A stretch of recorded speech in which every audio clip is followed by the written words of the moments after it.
जारी होता है आसन, प्राणायाम, अन्य प्राणायाम, डिटॉक्सिफिकेशन, ये सब नाड़ी शोधन के ही है। नाड़ी शुद्ध हो जाए तो मतलब फिर तो योग सिद्ध होना बहुत आसान हो जाता है। कोई भी योग, ज्ञान योग हो, जप योग हो, चाहे आप ध्यान योग हो, ध्यान लगने लग जाता है।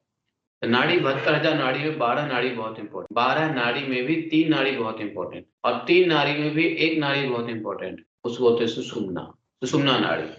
तो आइडिया ये है कि जब सुषुम्ना नाड़ी खुल जाती है तो ध्यान लगने लग जाता है, मन स्थिर हो जाता है, चित्त शांत हो जाता है, चित्त शुद्ध होने लग जाता है। मतलब अगर खुल गया तो होने लग नहीं जाता, हो जाता है।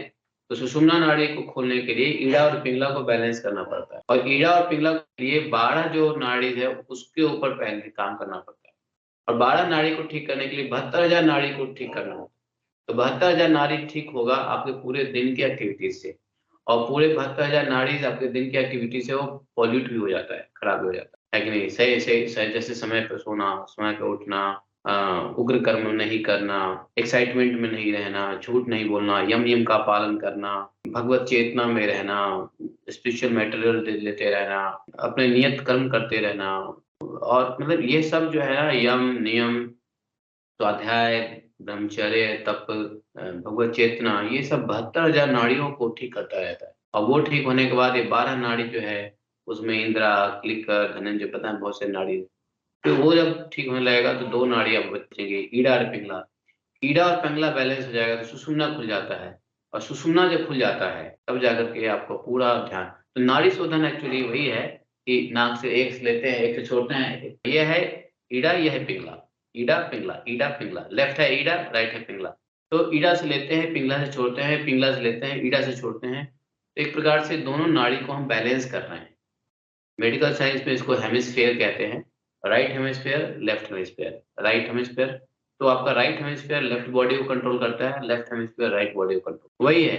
ये जो पिंगला है वो लेफ्ट बॉडी को कंट्रोल करता है, लेफ्ट साइड की बॉडी को, और ईडा जो है वो राइट साइड की बॉडी को कंट्रोल करता है। तो ये नाड़ी बैलेंस हो जाएगी तो सुषुम्ना शुद्ध हो जाए, सुषुम्ना जो है ना खुल जाएगा। सुषुम्ना खुल जाता है तो मनुष्य के अंदर में बहुत बड़ी पोटेंसी है, और वो सारी पोटेंशियल धीरे-धीरे सारी शक्ति का संचार होने लग जाता है। और बहुत सारे ऐसे कारण हैं जिससे नाड़ी अपने आप ही खुलने लग जाती है। तो इसमें पूर्व जन्म के किए हुए योग तपस्या के प्रभाव से भी खुलता है इस जन्म में। फिर हाईली शुद्धता, भक्ति भाव, सेवा भाव से भी खुल जाता है। बहुत सारे लोग हैं सेवा भाव से खुल जाता है। तो ये जो है हम लोग जो प्राणायाम कर रहे हैं, तो प्राणायाम में खासकर हम 1 आधा घंटा क्यों टाइम वेस्ट करें, तो हमने महामंत्र को ऐड कर दिया। क्योंकि महामंत्र से जिस नाड़ी को शुद्ध कर, चित्त को शुद्ध करने की कोशिश करते हैं, उसमें प्राणायाम महामंत्र जोड़ देंगे तो महामंत्र से तो और शुद्धि हो जाएगी, तो किसी भी प्रकार की कमी जो है ना खत्म हो जाएगा। तो कल देखा ना शुक्राचार्य ने क्या कहा, निश्चिद्रम सर्वम निश्चिद्रम, है? तो भगवान के नाम से जो है कोई भी कमी पूरी हो जाती है। नाम संकीर्तनम तवा। तो चूंकि हम लोग तीन तीन आधा घंटा अगर करने का प्लान करते हैं नाड़ी शोधन, तो उसमें महामंत्र को ऐड कर देते हैं, तो इसमें 1000 लाख गुना एडेड बेनिफिट्स हो जाता है। और अगर नाड़ी शोधन करते हैं तो हमारा दोनों नासिका खुल जाती है, हमारा साइनसाइटिस, साइनस खुल जाता है, हम प्रॉपर तरीके से श्वास लेते हैं, हमारा लंग्स की कैपेसिटी सही रहता है, बॉडी पूरा दिन के लिए एनर्जाइज रहेगा, मल्टीपल टास्क करने में भी आपको परेशानी नहीं होगी, कुछ लॉस हो गया फिर भी आपका उसका इफेक्ट मन पे नहीं आने देगा। Any material loss, any nitty-gritty चीज़ों के ऊपर आपको क्रोध पे शांत कर देगा। कुछ होता भी रहेगा तो you will not be affected, ठीक है। क्रोध है, काम है, लोभ है, मद है, मात्सर्य है, सब कुछ ये प्राणायाम एक्चुअली मन के अफ्लिक्शंस को कंट्रोल कर देता है। मेंटल अफ्लिक्शन, मेंटल अफ्लिक्शंस क्या है? काम, क्रोध, लोभ, मोह, मद, मात्सर्य, 6 गुण है मन के। तो ये प्राणायाम करता है। प्राणायाम मन के ऊपर अधिक कार्य करता है। मन को, मन के अफ्लिक्शंस को, मन के विकार को काम डाउन, शांत करके फिर शरीर से कोऑर्डिनेट लिंक कर देता है। अभी क्या होता है, जब लोग प्राणायाम नहीं करते हैं तो मन और बॉडी दोनों एक दूसरे के विपरीत चलता रहता है। माइंड कुछ और चाहता है, बॉडी कुछ और करता है, बॉडी कुछ और करता है, माइंड कुछ और चाहता है। कोई लिंक ही नहीं है, डीलिंक हो चुका है। अपने शरीर मन से डीलिंक हो जाओ, बाहर के नेटवर्क से जुड़ जाओ, अंदर के नेटवर्क को तोड़ दो, अंदर से डीलिंक कर दो, ऐसा है। एक्चुअली बाहर के नेटवर्क से तोड़ के अंदर लिंकिंग करना है, और है ना, वो डीलिंक करते हैं, उल्टा चल रहा है। तो डीलिंक हो गया हुआ है, उसको माइंड बॉडी को लिंक करने। और माइंड बॉडी कब लिंक होगा? जब ये मन के एफ्लिक्शन शांत होंगे। मन शांत होगा, नहीं अब तो बस I don't want to go anywhere.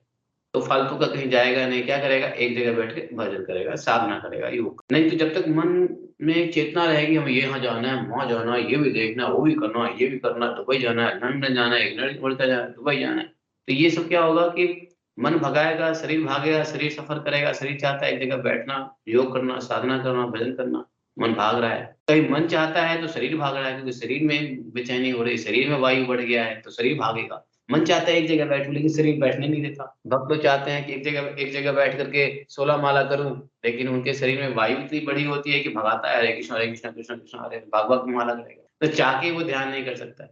तो मन के एफ्लिक्शन से बॉडी भाग रहा होता है, तो दोनों का कोऑर्डिनेशन लिंक कर देता है ये प्राणायाम। और प्राणायाम से चलायमान मन स्थिर हो जाता है, क्रोधित मन शांत हो जाता है, तृष्णा शांत हो जाती है।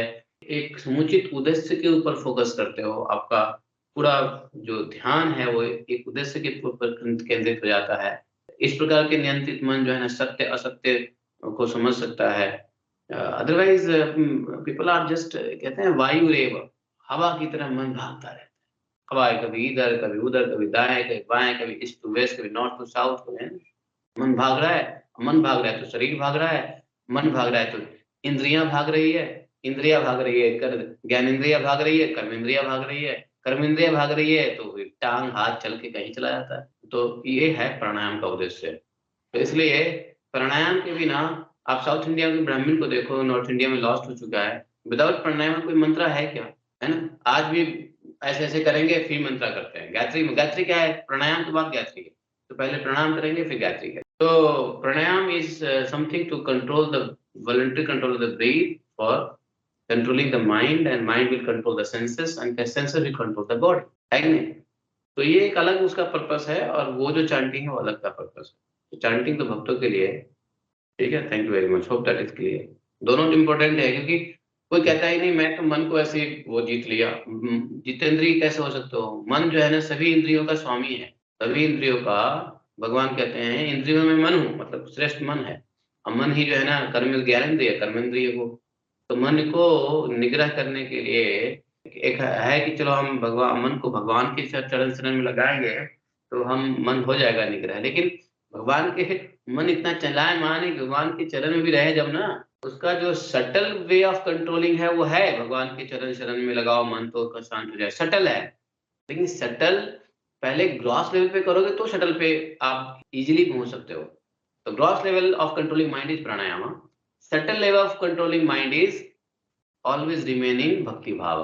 भक्ति भाव में लेकिन क्या होता है कि अगर ग्रॉस लेवल पे काम नहीं किया, सटल लेवल पे भक्ति भाव के थ्रू मन को कंट्रोल करना जाओगे तो बहुत रिस्क है। दैट इज वाई कहते हैं भक्ति मार्ग जस्ट ब्लेड है, कहते हैं तलवार का धार है, हल्का सा भी माइंड फिसला और निकल गए आप। लेकिन अगर उस शटल को ग्रॉस के साथ करेंगे तो हम इंश्योर्ड हो गए, वी आर नॉट प्रोटेक्टेड, क्योंकि हम शटल से भी कर रहे हैं, ग्रॉस से भी कर रहे हैं।